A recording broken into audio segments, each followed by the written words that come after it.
Bismillahirrahmanirrahim. Assalamualaikum warahmatullahi wabarakatuh. Puji syukur marilah kita sampaikan kepada Allah Subhanahu wa taala dengan mengucapkan alhamdulillahirabbil alamin. Kemudian salawat dan salam semoga tersampaikan kepada junjungan kita Nabi besar Nabi Muhammad sallallahu alaihi wasallam. Allahumma shalli ala sayyidina Muhammad wa ala ali sayyidina Muhammad. Baik, pada kesempatan kali ini kita akan coba membahas tentang uji asumsi klasik, yaitu normalitas residual. Jadi uji normalitas ini bertujuan untuk menguji apakah dalam model regresi variabel pengganggu atau residual mempunyai distribusi normal. Seperti diketahui bahwa uji T dan uji F mengasumsikan nilai residual mengikuti distribusi normal. Kalau asumsi ini dilanggar, maka uji statistik menjadi tidak valid untuk jumlah sampel yang kecil. Ada dua cara untuk mendeteksi apakah residual memiliki distribusi normal atau tidak, yaitu dengan analisis grafik dan uji statistik.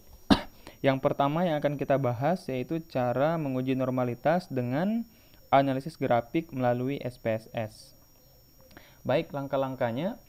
Kita telah menyiapkan data, yaitu data X1, X2, X3, dan Y. Langkah-langkahnya adalah yang pertama, analyze, kemudian regression, kemudian linear,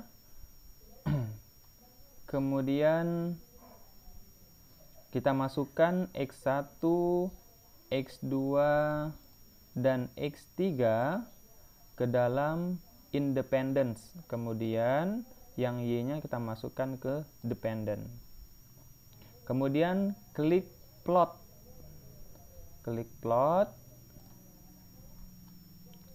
Pada tabel ataupun kotak standardized residual plot, silakan di checklist yang histogram dan normality plot. Kemudian klik continue. Selanjutnya klik OK. Maka pada kotak output akan muncul gambar, yaitu ada dua gambar nantinya yang akan muncul. Kita silakan menunggu sebentar untuk melihat bagaimana hasilnya, apakah normal atau tidak.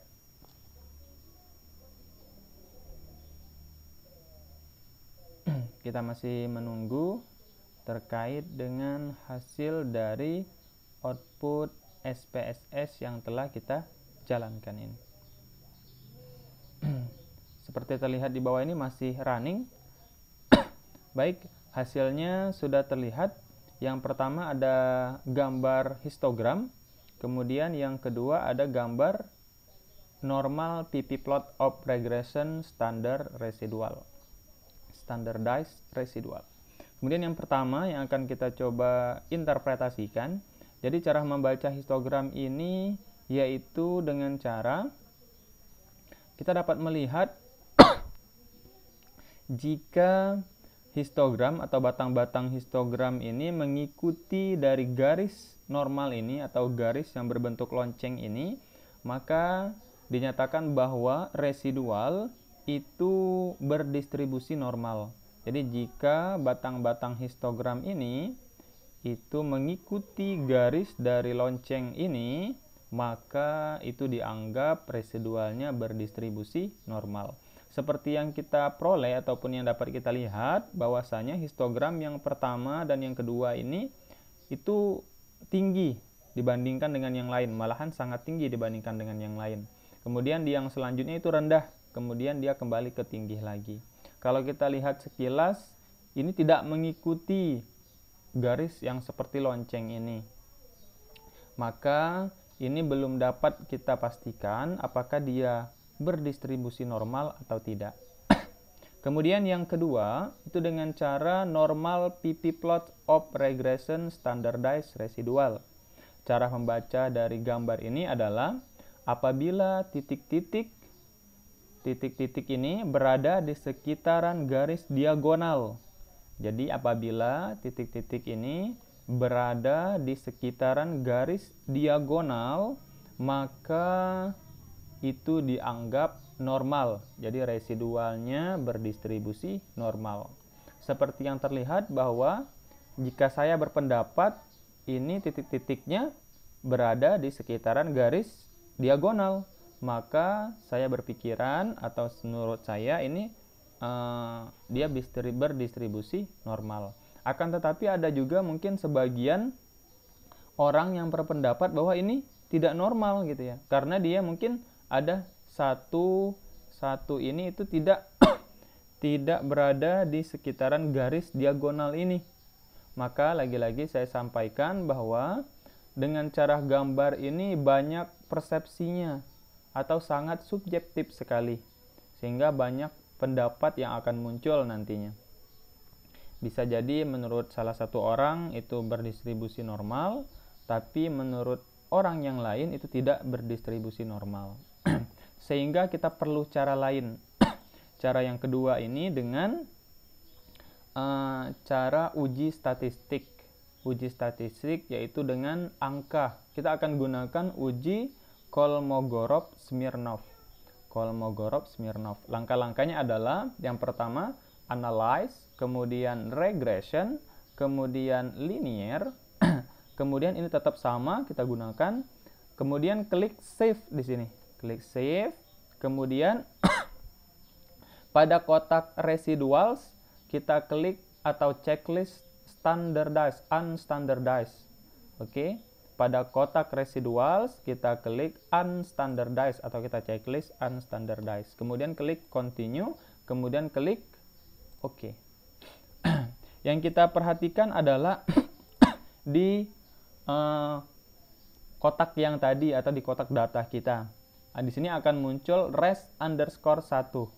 Ini yang kita butuhkan untuk menguji normalitas menggunakan uji Kolmogorov-Smirnov. Setelah kita peroleh res_1 ini, maka kita akan uji menggunakan analyze, kemudian non-parametric test, kemudian legasi dialog, atau silakan langsung cari one sample KS atau satu sampel KS. Silakan cari ini. Jika tidak ada legasi dialog, maka langsung cari one sample KS atau KS itu Kolmogorov-Smirnov.